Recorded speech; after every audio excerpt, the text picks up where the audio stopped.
মান কেমন মনে করেন? ভালো মনে করি। ওনারা নিজেরা এটা অন্য বাজারে যে সমস্ত জুতা পাওয়া যায় সেগুলোর তুলনায় দাম কি ভালো? কম দাম না বেশি দাম? দাম কম। আর মানে কেমন? এটা কত করে বিক্রি হয়? এটা 1200 টাকা কেজি। 1200 টাকা কেজি। আচ্ছা। আর এটা কি? এটা কেওড়া ফলের আচার। কেওড়া ফলের আচার। এটা বিক্রি হবে কত? এটা 500 গ্রাম 420 টাকা। 500 গ্রাম 420 টাকা। আর এটা 250 গ্রাম 220 টাকা। 250 গ্রাম 220 টাকা। আবার কয়েকটা যেটা মানে যেমন রসুনের আচার, তেঁতুলের আচার, আমের আচার, এগুলো সব জায়গায় পাওয়া যাবে বলে আমার ধারণা, এবং এটা সত্য।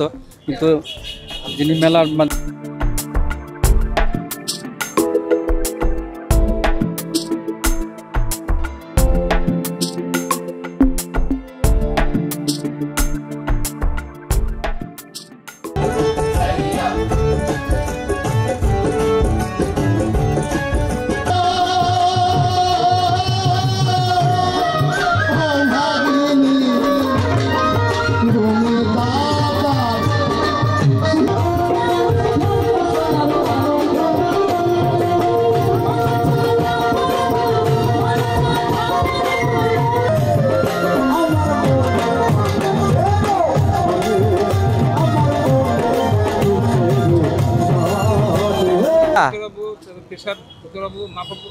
ডায়াবেটিস চেক করাবেন আর প্রেসার মাপাবেন।